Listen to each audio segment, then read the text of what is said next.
What's going on, everybody? Justin here with From Zero to Studio, and today we're talking about mixing with automation. Automation is one of those things that's kind of mysterious and a little bit scary if you've never used it before, but it's a very important tool that can turn a really good mix into a great mix. So today I want to help you learn the basics of automation so you can start implementing it into your workflow and bring a new life to your mixes. Let's dive in.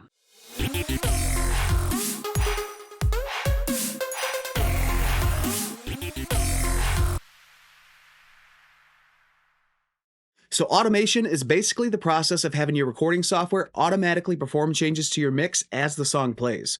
It can raise and lower fader volumes, adjust EQ and other plugins. It can pretty much control just about any fader, knob, or switch within your DAW.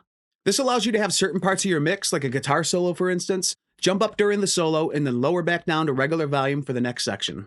You can bring out certain accent words in the vocals, raise the lead vocal for a chorus, or even jump up the vocal delay at the end of a vocal run so that way you hear that effect more on that part. Automation is definitely a little more on the advanced side of things, but once you become familiar and comfortable using it, it can really improve the overall vibe of your mixes. Let's jump into the DAW. So this song is called Don't Know Better, and it's by Rich Satterfield, and let's jump down to the lead vocal track. So you can see on this track I have a bunch of volume automation written, and what that's doing is actually adjusting the volume of the vocal and creating balance between the vocal and the instruments during the louder and quieter parts of the song. Also note that all of this volume automation is taking place after any plugins you might be using, so the automation is not going to affect your plugin settings at all. For instance, if I were to drag down the gain and lower the gain on this vocal track, that's going to reduce the level of that track going into my plugins. The automation is not going to affect that at all. So before I do anything with this, I want to delete the automation that I have. And then to actually start writing automation, you have to enable the read and write functions on your track. These are typically marked by an R for read and a W for write. So let's enable the write. When the write function is enabled, it's going to record any changes to that track that you make during playback. And when the read function is enabled, it's going to read any of those changes in the automation that you've written and perform those changes during the playback. So if I were to press play and start writing while moving the volume fader, you'll see that it's going to record any of my changes happening. So you can see in the automation lane, you can see those fader changes right there. So if I were to play this back, you're going to see the fader automatically move and follow those changes as well.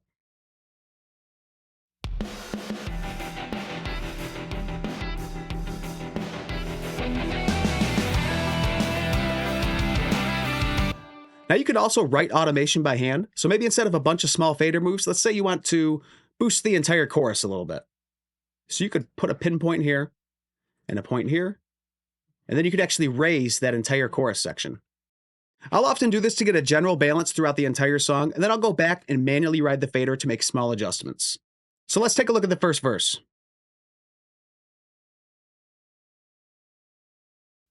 It's just my little small town, gonna make a little bank, then make it out. Got dreams to chase, no time. So right there, once the guitars start fading out, you can hear that vocal cutting through much louder. So let's bring that down a little bit.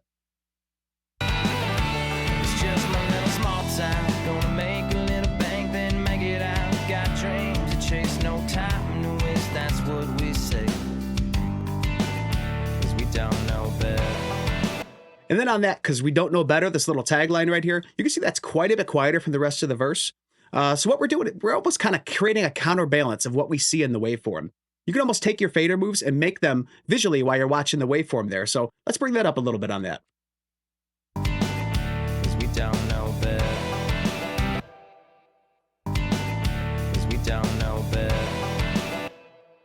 'Cause we don't know better. So I even boosted up just that of better a little bit. You can hear that cutting through a little bit more. Now, if we go back and you watch the fader as I play this back, you're going to see that fader following all those automation moves that I just made. It's just my little small town, gonna make a little bank, then make it out. Got dreams to chase, no time to waste. That's what we say, 'cause we don't know better. And again, I could have done this by clicking with the mouse and manually drawing everything in. But oftentimes, especially with the lead vocal, I'm making a lot more subtle moves throughout the song, and riding the fader just gets it done a lot quicker for me. So I'll go through and I'll do this for the entire song, and then usually I'll make a few passes over each section just to really dial it in, and then I'll listen back to the song as a whole and we'll make any fine adjustments. For instance, let's say maybe on one word here, maybe I want just this one word to be a little bit louder. I could point and click right here on each side of the word, and then I could bring that up. And then maybe I don't want this to be a hard boost and a hard drop in the volume. So I could put a pinpoint here and a pinpoint here. And then that same thing, that'll follow your automation moves on the fader. I used to watch the sunset and all the big things we ain't done yet.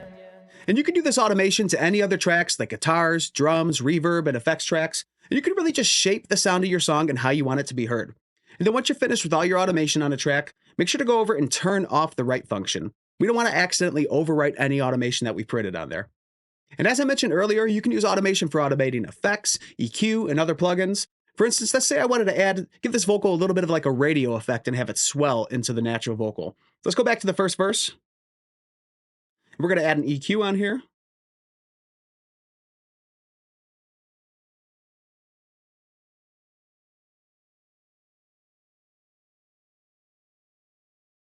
So I'm going to enable these bands with a high pass and a low pass. I'm going to put them both at 1,000 hertz. 1,000 hertz is kind of that really nasally old radio effects type tone. So if we cut all the high and low end up to that point, it's going to kind of give us that effect. So what I'm going to do now that I'm going to be writing the automation with this EQ, I'm going to turn the write function back on. I'm going to play the song at the first verse, and I'm going to move each band and swell it in and out as needed to get that effect. So we're going to start with the low band. We have to do this in 2 passes to be able to do this.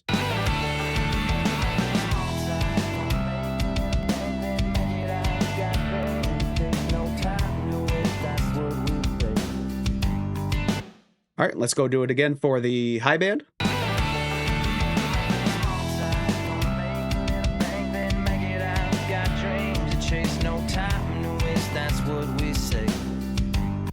All right, that was actually clipping just a little bit, so let's turn that down.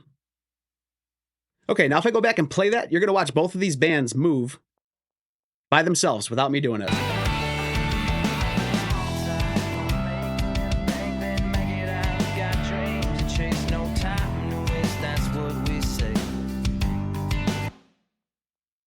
And hear it on its own. It's just my little small town, gonna make a little bank, then make it out. Got dreams to chase, no time to waste, that's what we say. Now to access those automation lanes in Cubase, I would have to actually go down here and click this little plus button.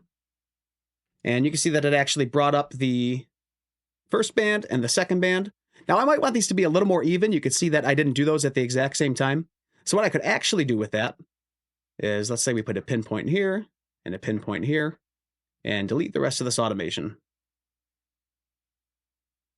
And then maybe at this point here at the end of the phrase is where I want that to change. Now doing this is going to make sure that those bands are moving exactly at the same time. So it's going to give us the same effect and just an even swell as those bands move in and out.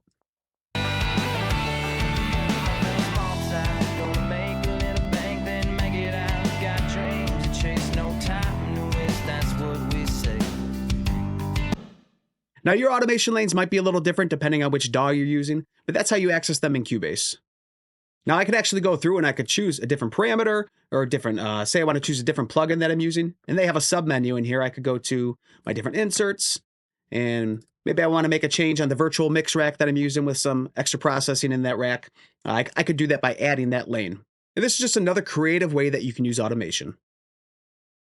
So you'll see that things can really start to get interesting when it comes to automation. The options are almost limitless. And if you're not using automation yet, it can be a little overwhelming diving into it for the first time, but diving in is really the only way you're going to get used to it.